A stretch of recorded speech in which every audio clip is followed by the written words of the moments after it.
Welcome to all our listeners. Welcome to the Conferences, State Visits and Rebuilding Regional Communities episode of Ubuntunomics podcast. This week we'll be looking at the SAHPRA assessment of the Pfizer booster vaccine, the SAA-KQ strategic partnership, SA-Kenya bilateral relations, the 2021 IATF outcomes, the 5th SADC Industrialisation Week, EAC Council approval of the DRC verification report, and the ECOWAS Regional Security Reform and SADC commemoration of 16 days against gender-based violence.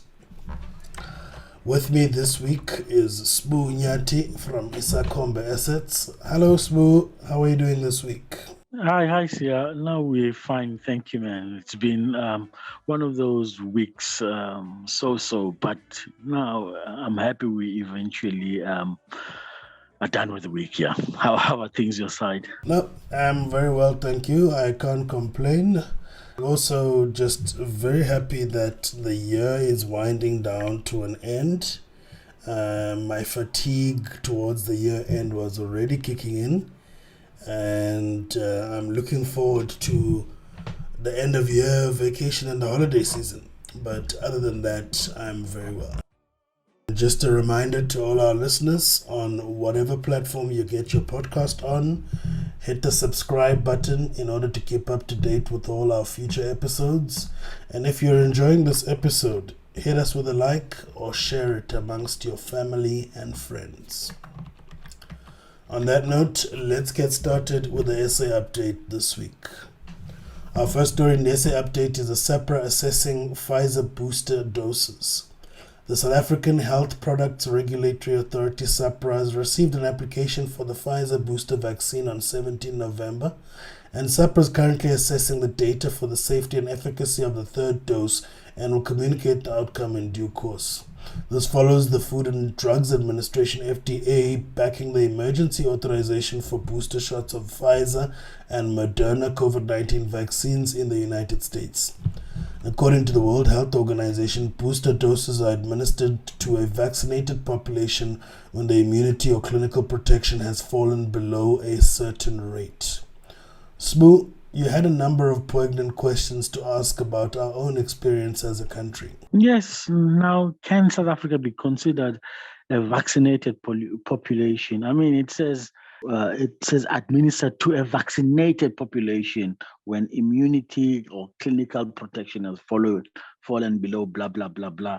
But now my question is, can we be considered a population that has been vaccinated? I mean, we only have achieved 35%, a 35% vaccination rate. They are saying that there are stockpiles of vials with dwindling numbers of willing participants. There simply is just a lot of hesitancy around the messaging. Does not seem to be as effective as before, and nor is the faith that vaccines actually do what they are supposed to do. So the question most people ask is, why the booster shots if the technology works? So what seems to be increasingly evident is that there will be these periodic booster shots, yearly influenza vaccines. So the young and woke generation is also pointing to a money spinning scheme by big pharmaceutical companies. Now, some of these may be misconceptions, and some of them are fears, and they need to be explained away, or those fears need to be allayed. So, and as for SAHPRA approving the application, I don't foresee a problem there because the FDA has already backed the emergency authorization. And anyway, who doubts or who second guesses the FDA. So, yeah. Yeah, I totally hear you there, Sbu. I think you make some very good points. And my perspective on this is that I think our authorities are facing a race against time. And the fact that there's been quite strong hesitance, and this has actually slowed the further progress in terms of further vaccination. As you say, we stuck at around about a third of the population vaccinated. And at the same time, it's known that with these vaccines, 6 months after your second shot, you're expected to have a booster shot. And so now they're in a race against time for those who are already vaccinated in terms of the efficacy of the vaccine weakening, and the fact that they haven't vaccinated sufficient numbers in order to control the spread of the virus throughout the full population. So yeah, it is as though they're trying to target two birds with one stone, and I don't see how this is going to turn out. And I think you're right. We're most probably going to be in the same terrain as the seasonal flu shots going forward in terms of the booster vaccines, and that's what I suspect is going to happen. I mean, I struggled getting my old folks to get vaccinated in the first place. And now if I have to tell them that, no, you see, you have to do this yearly, I guess it's going to be a bit of a problem. Difficult conversations ahead, definitely. And, it really didn't help that, well, government tried at least with people coming from either rural or remote areas, and particularly the elderly people as well, to administer the J&J shot, which was a single shot. But it doesn't help if you're still going to rely on annual boosters or biannual booster shots in order to stay in the clear. It's definitely now going to arouse all those conspiracy theories that people have finally let go of and joined the queue in terms of vaccines are definitely going to be revived with the advent of these booster shots. On that note, that takes us to the next story in the SA update, the SAA-KQ strategic partnership. South African Airways SAA signed a strategic partnership framework with Kenya Airways PLC, KQ, which is a key milestone towards establishing a Pan-African airline group by 2023. This allows for the exchange of knowledge, expertise, innovation, digital technology, and best practice between SAA and KQ. The partnership is also expected to enhance the financial viability of the two airlines. Smoo, you had a very poignant point to make about this shared expertise and whether or not these partners are fit for the purpose. Yeah, I mean, they say what they say is that they seek to exchange knowledge, expertise, innovation, and digital technologies and all of that. That's fine, but one is left wondering whether the partners are the right fit for achieving these objectives. We touched on this partnership in a previous episode, that the establishment of a Pan-African airline group on its own is admirable. Certainly, there are gains to be made in terms of increasing passenger traffic and cargo transportation opportunities, because South Africa aims to expand intercontinental continental trade. So we agree on that. But now, first and foremost, there must be commercial considerations to be made in terms of cost containment strategies and mutual beneficial synergies, which can be leveraged. This all speaks to my first question about whether the two partners, their capabilities and their fit, are they innovative enough, these two airlines? And what about their best practice? It all brings that question about, and again, there's that point about SAA being shrouded in mystery and the uncertainty regarding how their balance sheet will be funded, since even the status of that company and their shareholding itself remains blurry. So I don't know whether these two companies are. I mean, last time we mentioned Ethiopian Airways, but yeah, there are developments here. So yeah. No, true, Smo. Look, I think the last time we spoke about this, I made the example that these are two spent swimmers and they can't help each other. They're both drowning. These guys are going to end up drowning together. And for me, what would have made greater sense is with the more innovative, market charting airlines. And Ethiopian Airline was an example we made, but also Rwanda on the other example.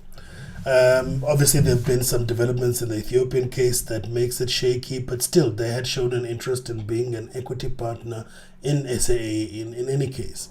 But for me, what would have made even better sense was a Rwanda partnership, primarily given the fact that President Kagame was the leading authority in the establishment of the single airline market on the continent. And that is one of the critical policy milestones in harmonizing the policies across the continent that will, firstly, make it cheaper for domestic travel to take place on the continent. Because as we stand, it's actually more cheaper to travel off the continent and into parts of Europe and North America than it is to travel just across the continent. And that's largely due to the airline markets and the way in which the market is operated and regulated, which Paul Kagame tried to champion in terms of unifying and harmonizing this in order to reduce the cost for consumers. So for me, it would have made sense that they partnered up with Rwanda.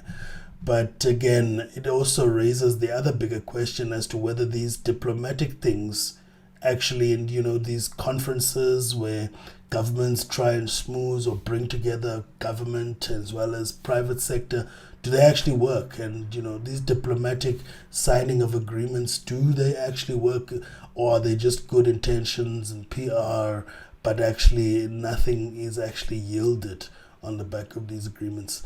But we'll have to just watch and see. I definitely don't have much of an optimistic view on this one, but I'm always willing and happy to be surprised. Yeah. On that note, that takes us to the next story in the SA update, the SA-Kenya strengthening relations. President of the Republic of Kenya, His Excellency Uhuru Kenyatta, paid a state visit to South Africa from the 22nd to the 24th of November to review and strengthen bilateral relations.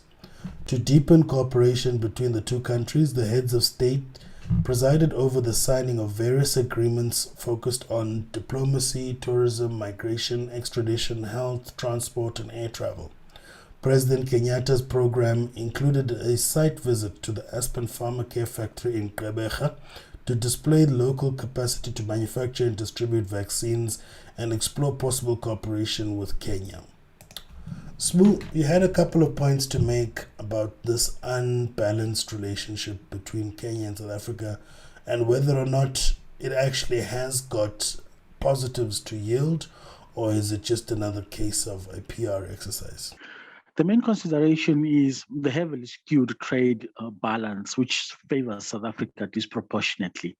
Kenya is seeking for ways to be able to sell more to the most industrialized country on the continent, with South Africa being Kenya's biggest trade partner on the continent. Their main challenge, as with all other underdeveloped economies, is that they produce, in the main, primary products, primary goods, and processed agricultural products sometimes, but these are processed slightly, not so much. So South Africa, on the other hand, is able to sell to the Kenyans goods of a much more of a higher value added nature. So for instance, there were calls for Kenya to sell more avocados and fruit juices to South Africa, but these are in relative abundance in South Africa. and one has to consider that we also have other trade partners like Tanzania, who also just recently got an approval to bring their avocados into South Africa. And there's a clash also, that because South Africa, especially in the Limpopo province, grows a lot of avocados, and our farmers are talking about encroachment and they are demanding protection. So developed nations uh, usually trade in high tech products. You'll have things like cars, you'll have microchips, you'll have aeronautical parts, and stuff like that. There is much more value in these items. So I think the visit to the by the Kenyan president to Aspen down in Gqeberha, for instance, was just another PR exercise, and it was just all talk. I say this because there won't be any technological transfer uh, and capacity building in terms of research, or the product development in pharmaceuticals, as they say, because Aspen only has a license to package the vaccines that we have. The technology is not theirs; it belongs to the US. So, if Kenya wanted any of those transfers, they'd just go to their biggest trade partner, India, who have the requisite expertise, because the India, has AstraZeneca. So, I don't know what that trip to Aspen was all about. Definitely agree with you with a lot of what you said. There's a lot you've said, Desmu. I just want to make a couple of comments, though, in relation to some of the points you make, and see what you think about that. So, from my point of view, I think a lot of what you've highlighted speaks to whether or not these agreements are actually geared or linked to any industrial policy, firstly, and whether there's like a plan to increase the value addition rather than just increasing the amount of quantity of trade. And here I think the problem is, politicians meeting and signing agreements for trade, etc., is only the first step. And there's so many competing legislations. In many instances, it's the regional legislation that drives more of the impact. So you'll find that, for example, because of the close ties amongst SADC countries, South Africa probably has a far better relation in terms of trade and mutual benefit with its SADC partners. Here, for example, I'm thinking of partners also who are part of SACU, such as Eswatini, Lesotho, who could connect to other value chains that exist in South Africa and in the region, such as automotives or agro-processing, in order to benefit themselves. And we've seen most of this happening. Similarly with Kenya and its East African partners. So I wonder, whether these big agreements with big countries like Kenya and South Africa actually do yield something. So firstly, when the partners are not two spent swimmers who are tired and have no innovation and new ideas themselves, that definitely partnership's not going to lead to anything. Then I secondly think that the way in which governments actually cooperate on these things is backward, because nowadays countries don't actually speak about access to a specific market, but access in terms of value chains. So for instance, instead of saying countries want to produce their products in Kenya, they will say, how can we leverage a strategic position in East Africa in order to connect to value chains that already exist? So a lot of this bilateral JCCs, joint commissions, it's outdated, because that's just simply not the way in which private sector operates. And then you can do all you want as long as your national legislation isn't pro-business, and pro-business can be interpreted however you want. The point is, you have to generate possibility for profits in order for investment to take place. You're not going to get any investment, however however good your intentions might be in setting up these partnerships. We also have the same scenario when it comes to South Africa versus China. China are our biggest trade partner, but the trade balance is skewed in China's favor.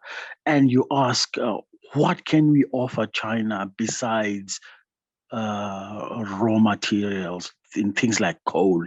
Uh, and so the way I see it is the best thing for South African companies and Kenyan companies would be if South Africa set up factories in Kenya so that we produce in Kenya for the South African market. In that way, you would get more. You would be able to sort of like you'd be able to get more out of these relationships, and you'd be able to tackle the trade imbalance, because and then you'd also have more technological transfers in that way. That's the only way I see. That's the only solution that I think is viable. Yeah, you raise a point, but typically the direction of trade is from South Africa and into these markets. Also because consumers, even in those markets, for example, I did research a couple of years back in clothing and food retailers that are South African operating in Mozambique, and found that part of the consumer culture is the fact that the view that South African products are superior in terms of quality, etc. And so consumers in these countries don't necessarily have a preference for locally produced goods. They want to have access to South African produced goods because of their better quality. And I think you raise a point in saying that by establishing factories in these countries, you'd have a much greater developmental impact. But the challenge with that is you're going to come against constraints such as skills constraints, access to electricity, etc., and existing infrastructure that, for logistics, for example, is just not there in some of these countries. And so the actual flows would not actually work in the reverse, even though it could turn out to be cheaper for South African consumers to produce goods in, say, for example, the rest of the continent and import them than producing them locally for a myriad of reasons. But then again, whatever you benefit in terms of labor costs, etc., the rest of the continent is quickly sort of overshadowed by the cost of logistics and other existing infrastructure that's just not there, that raises the cost of producing on the rest of the continent. So it's a bit of a conundrum. But I think this problem can only be resolved through a value chain approach to say, we're going to, say, for example, capture a whole value chain in Southern Africa. Take something that could be done amongst SACU countries, such as producing, polished diamonds or jewelry, right? You could source your raw diamonds from countries in the region, Namibia, Lesotho, Botswana, etc. You've got multiple countries that could plug into that value chain and could benefit at various stages. And that's, for me, a project that could work and be a win-win solution for a number of countries in the region. So until we start thinking of it like that, in terms of developing regional value chains like regional corridors, we're not really going to crack the problem of the infrastructure, productive capacity deficits, and unequal trade relations in terms of how do you unlock further intra-Africa trade. Precise. I'm in agreement. On that note, that takes us to the last story in the SA update, the results of the 2021 IATF. So more than 80 South African companies were supported by government to showcase their products and services at the Intra-Africa Trade Fair, the IATF, and companies reported sales over 3 million rand at their stands and projected sales of approximately 86 million rand over the next 6 months. The IATF was attended by 11,828 visitors, and 1,161 exhibitors participated in the trade fair from about 59 countries, of which 46 were African. And trade deals worth a total of 560 billion rand were concluded. Smoo, you have a couple of points to raise about the actual gains and the outcomes of these conferences and things like the IATF? Yeah, it's a bit of a continuation from the previous story. Now, what my comment is that the values reported, to me, show that this was a massive fail. I mean, try to convert that number, 3 million rand and 86 million rand, into US dollars, and you see how laughable this is. I mean, my point about the Kenya versus South Africa trade cannot be better amplified than this, than by this story. I mean, the organizers of the trade fair claim that they intend to expand and diversify markets for the export of South African goods and services into the rest of Africa. What is clear is that we should change our trade offerings. It can't be, I mean, trade offerings from other countries into South Africa. It can't just be about shea butter or palm oil products, but then I think there is a bigger problem, because we've spoken about these products, the products that we trade in. And another problem is the size of African markets and Africa's disposable incomes. This has to do with the value of each country's individual GDP per capita. We are developing countries. We are some of the most poorest countries are in Africa. So I think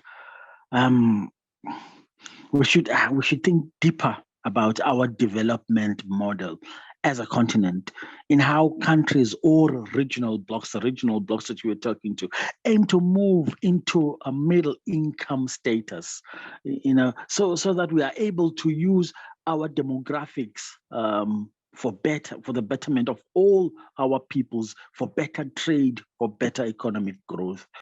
So I advocate for concentrating more on growing individuals and households, so that we have our own markets.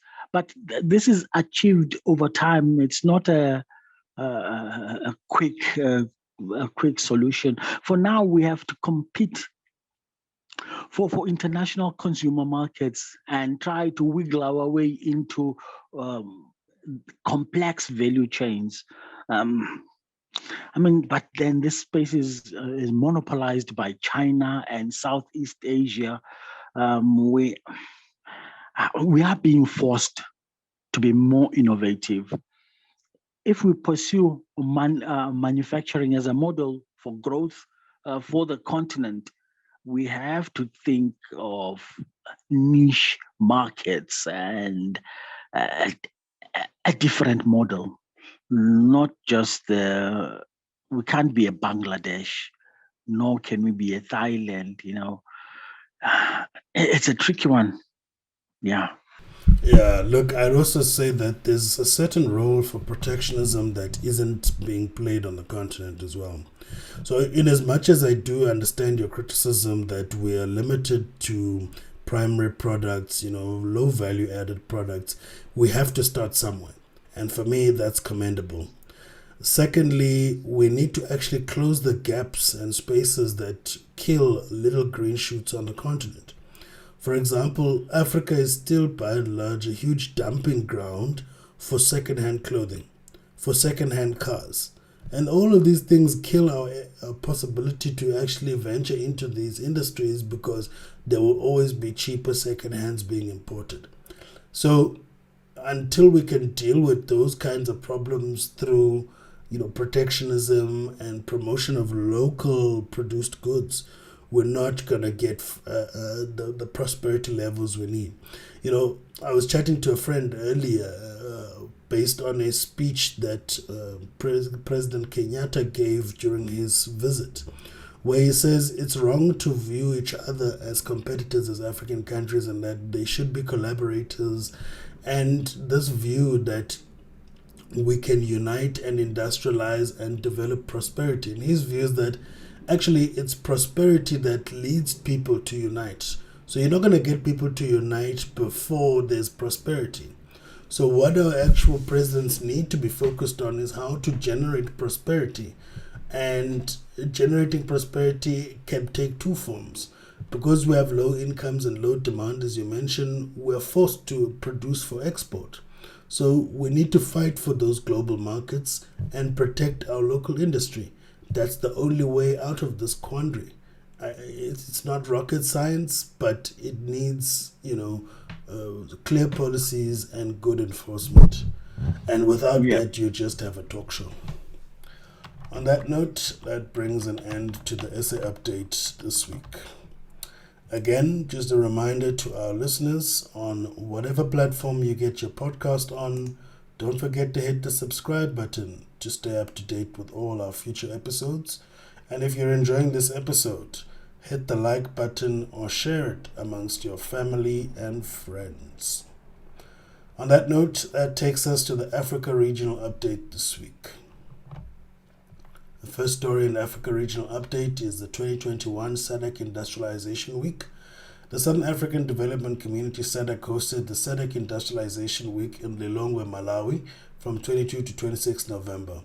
The SIW brings together member states and private sector for public-private engagement to foster new opportunities for intra-Africa trade and investment in SADC. The event also promoted small pelagic fish value chains to safeguard and enhance the contribution of sustainable and healthy food systems in the SADC region. The SIW format includes keynote addresses from high-profile speakers on a wide range of themes and topics, panel discussions with industry experts and project owners, breakaway sessions of key topical concern, exhibitions, and matchmaking for SMME factory tours. Smoo, you had a commendation to make about the small effort being made through the SADC Industrialisation Week. Yes, like you were saying in the past segment, that there are strides being made. I mean, we are trying, and the effort counts for something, really. What is admirable is that we are not only concentrating on big extractive industries like mining. The offering is more varied. We're talking about small and middle-sized ventures. These must not be overlooked. The variety of sectors and industries under discussions here is really commendable. So I will say that SADC and most of Africa lacks champions, though.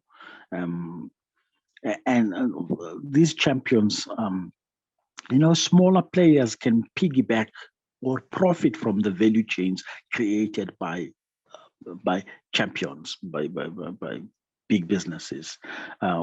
We should examine how small businesses profited in the past from giants like Sasol, from Iscor, from Transnet, or even Eskom in their heyday.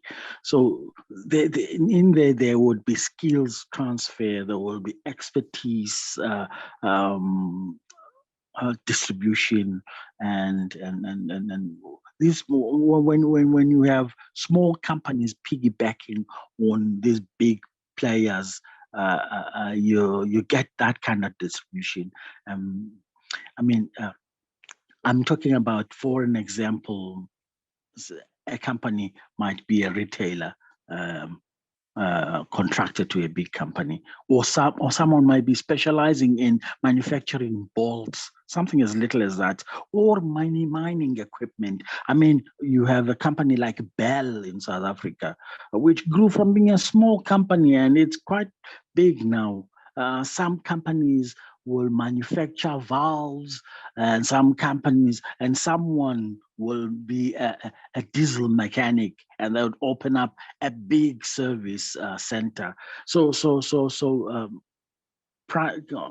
companies profit from these. But in the main, these big champions initially are SOEs, state-owned enterprises.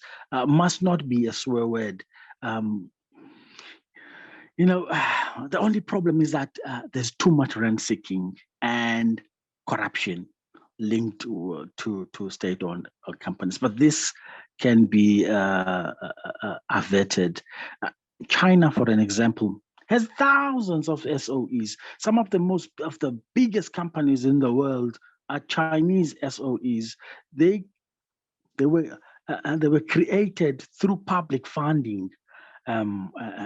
Public funds were pulled together to establish these big companies, because we are not like Europe, where they have had centuries of capital accumulation. So I'm sorry for digressing, but I want to labor the point that we need both big companies and small companies, so that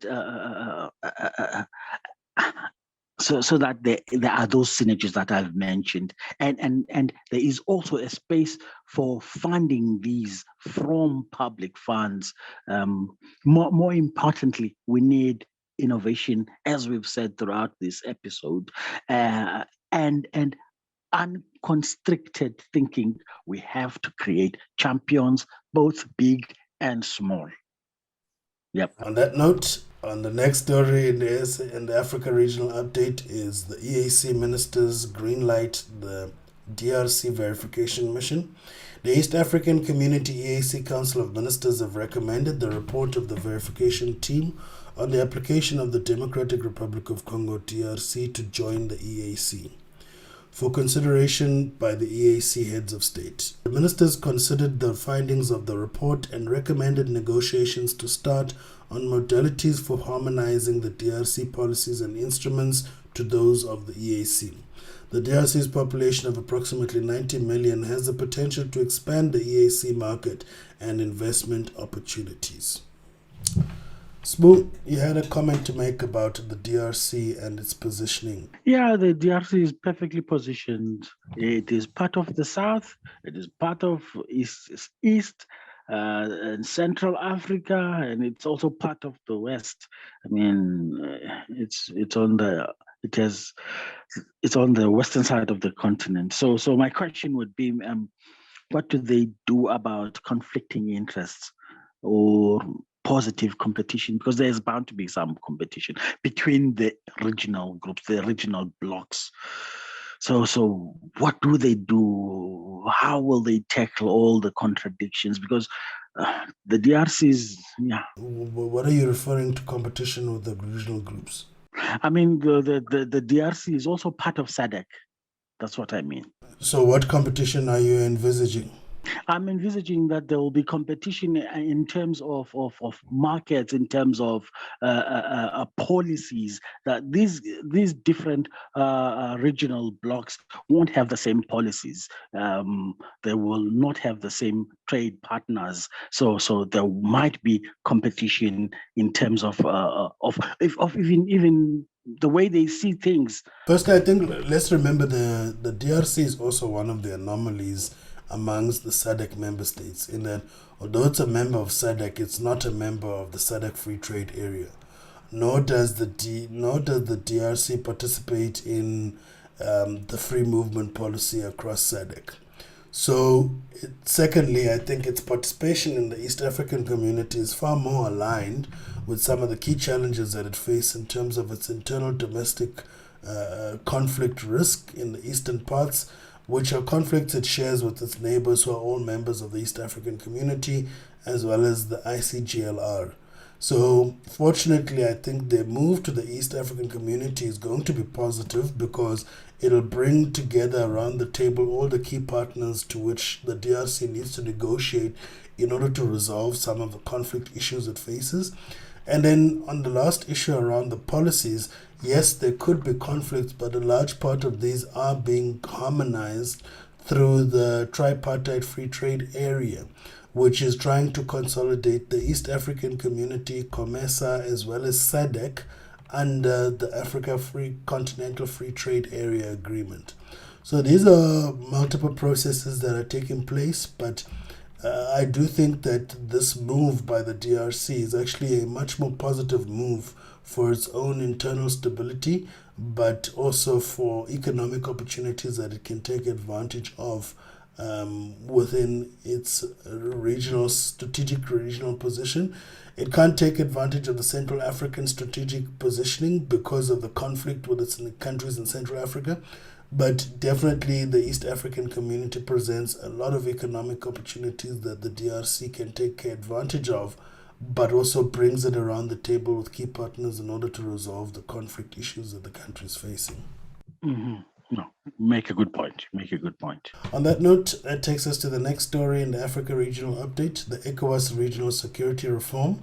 ECOWAS Regional Security Division, the SRD, hosted an official launch of the ECOWAS Security Sector Reform and Governance SSRG policy framework, with the support of the German government and the European Union. The SSRG policy framework promotes common security standards in the ECOWAS region, complementary national-led initiatives, and regional security coordination and cooperation to effectively tackle new and emerging security challenges. The event also reiterated the commitment of the ECOWAS towards the dissemination and implementation of the SSRG policy framework within member states.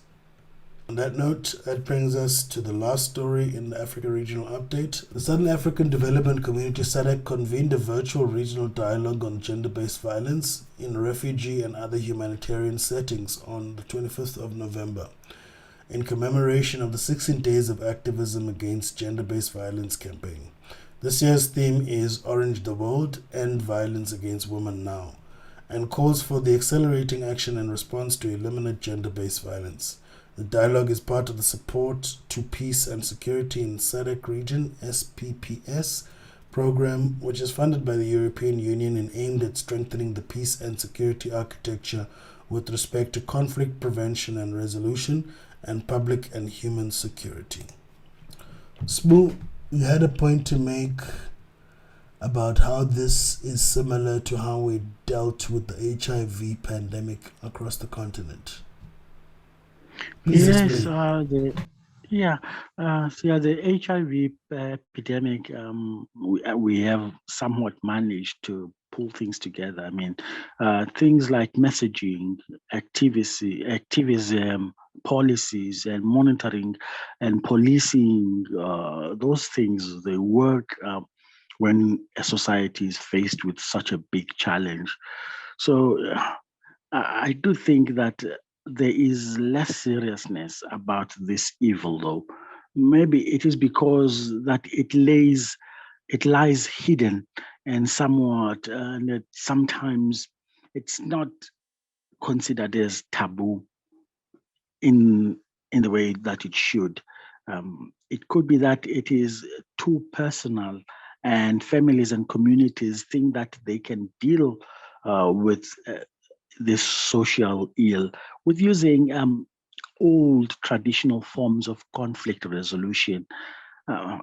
It is sometimes only when a story is big, highlighted by the media, or the details are too gory, and that everyone will comment about it and it's highlighted. So I do think that we don't take it as seriously as we should.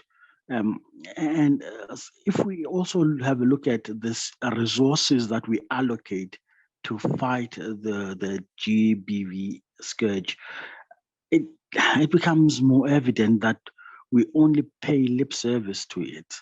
I mean, look at South Africa, look at how much money we've put into GBV. Wow. In fact, what happened in South Africa is that we cut the budget for GBV. So maybe we need donor aid. I don't know, more awareness programs that are dedicated to fighting this. like we have the 16 days, that's commendable. But I just think we could do more. Yeah, look, I definitely agree with you there. Also, given the fact that these kinds of programs, despite being so crucial, such as the security programs we just mentioned in ECOWAS, still remain dependent on donor funding and external funding. So, yeah, we need to take it far more seriously and put money where our mouths are. Yeah. On that note, that brings an end to the Africa Regional Update this week. And this brings us to the numbers game. Oh, dear. So the number for this week is 23.4% year on year in September 2021. What do you think this number's got to do with, Smoo? Something that increased by 23%. I would just take a guess and say it's tourism. The number of tourists that we're getting in. Oh, close guess. Good guess, but not exactly. So actually what we're facing is food and beverage income increased by 23.4% year on year in September. So the total income generated by the food and beverage industry increased by 23.4% year on year in September 2021. And the main contributors to the year on year increase were restaurants and coffee shops, which increased by 26.1%, contributing 12.9 percentage points, and takeaways and fast food outlets, which increased by 28%, contributing 9.5 percentage points. Seasonally adjusted income for the food and beverage industry increased by 2.8% month on month in September 2021. So there you have it. It seems as though the progressive easing of restrictions has enabled what I would consider a strong recovery in the restaurant industry in South Africa. Yeah, when one considers that the lockdowns had almost totally decimated both the tourism and the this industry, so it's good news. On that note, that brings an end to our episode this week.